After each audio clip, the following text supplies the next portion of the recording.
welcome back to Belmont Bunch. Today, where the Islanders actually won a game, and we have a victory kitty. You want to go? You're free. All right.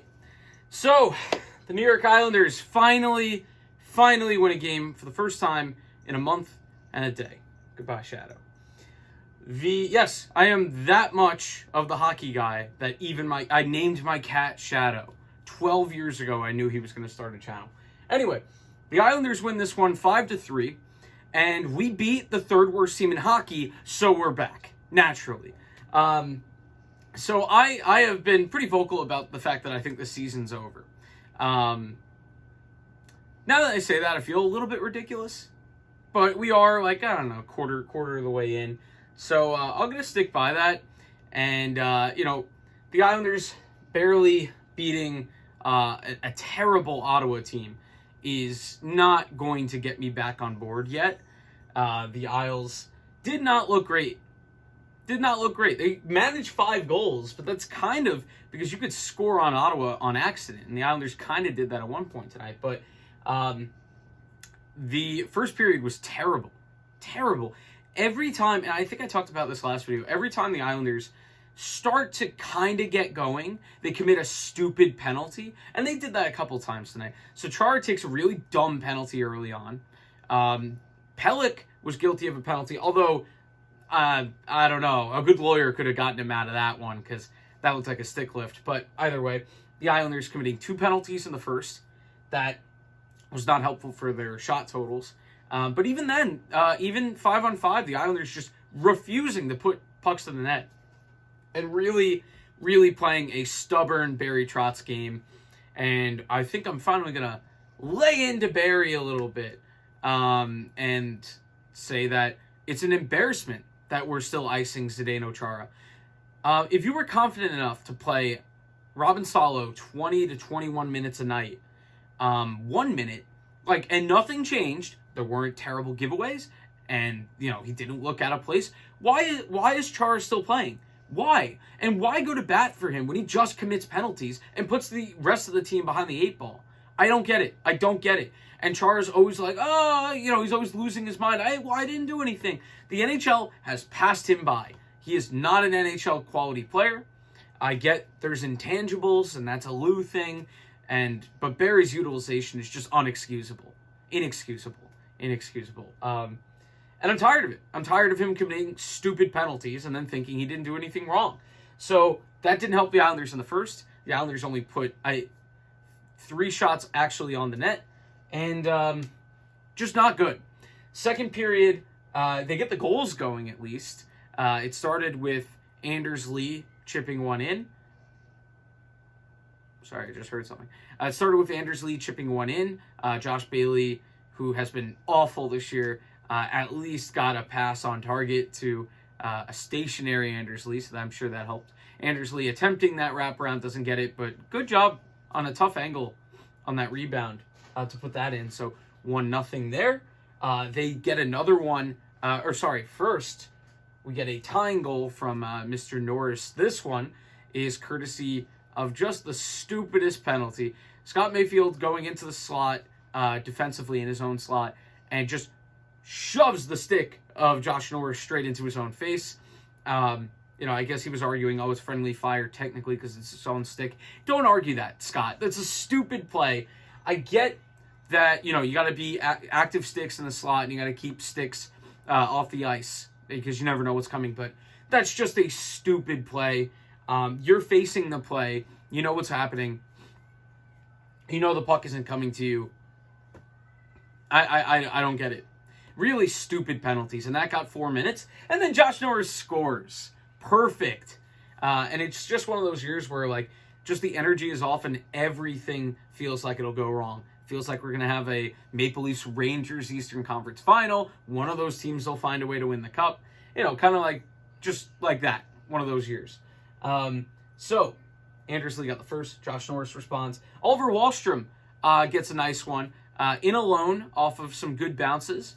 And just got enough over the pad of Gustafsson. And a nice goal, a very important goal, because, Wahlstrom has been someone that Trotz will kind of pick on. And again, here's a chance to get on my soapbox. I don't think it's fair that Josh Bailey could just be terrible for the whole season so far. And Oliver Wahlstrom has 6 goals now. He would factor into another goal later in this game. And if he does anything wrong, every Islander fan immediately knows to say, like, oh, we're never going to see him again. And I don't think that's fair. I get that there's a little bit more leeway with certain guys, but there are some guys on this team that just aren't pulling their weight. The Chara thing, Bailey, a lot of the fourth line, Clutterbuck's actually been pretty decent recently, but Mayfield committing stupid penalties. Just really dumb. And also in this period, we got a fight from Noah Dobson. Good to see. He did pick up an instigator, which is pretty frustrating because the Islanders are trying to protect a lead. But at least some reason in there in that Beauvillier got run. It looks like a pretty clean hit, but still sticking up for a teammate.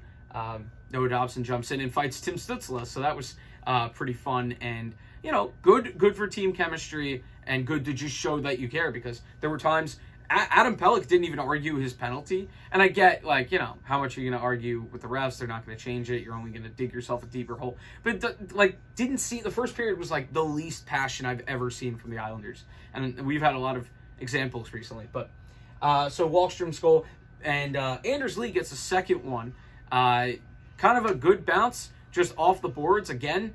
Throw the puck to the net. I know the Islanders, it's not very often going to happen that you miss the net and it still creates a scoring chance, but it did here.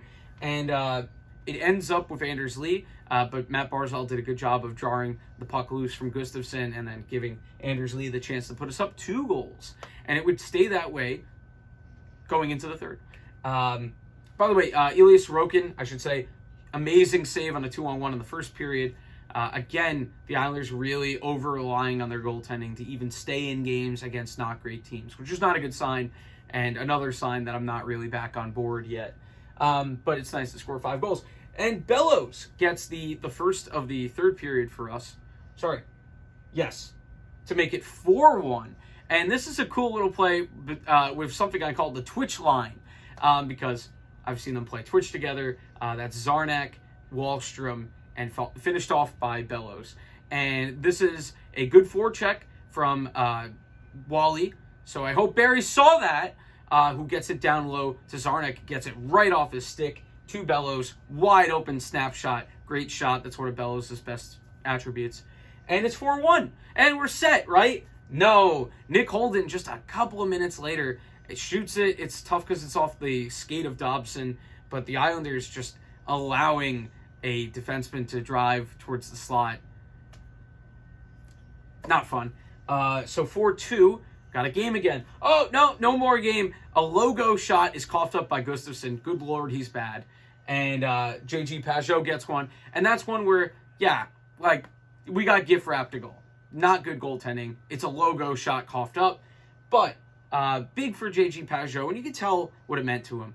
And there are some guys on this team that really need goals like that just to get themselves going. Parise is one of them. Parise had a breakaway. I was very angry at him for this one because I was of the mind that you do not go with some fancy stuff on a breakaway when you have 0 goals on the year. You just pick a spot and you rip it. And I do not like not lifting the puck, just going for the backhand 5-hole tuck. Do not like that for a guy that has not scored this year.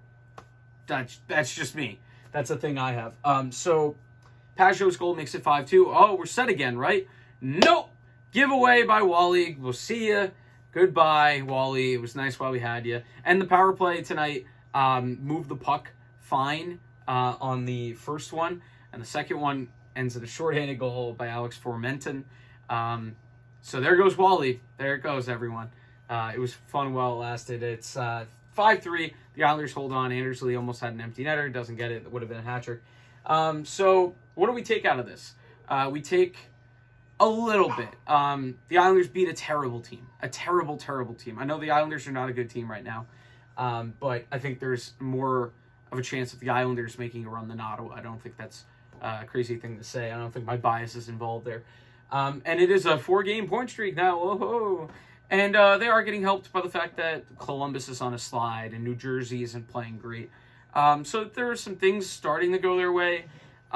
So, like, if the Islanders were to get on a run right now with the state of the Metro kind of beating itself up right now, not playing great, I could get roped back in. There's potential to get roped back in, but for now, cautious optimism, but not very inspired by still only 27 shots. This team, it's like pulling teeth watching them shoot, even just playing in the offensive zone. But a couple of guys got going with goals that they really needed. I mean, everyone on this team needs a goal.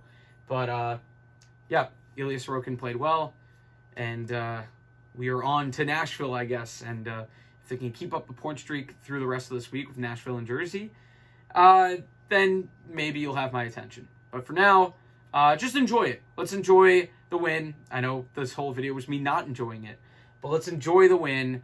Everybody, Maxine Nightingale needs to be, playing in every Islander fan's house right now. And, we've got some winnable games coming up, so we'll see. Anyway, we'll see you next time on Belmont Bunch, and if you look in the description, you'll find the audio version of this. It's on Spotify and Apple Play, so that's it. We'll see you next time. Goodbye.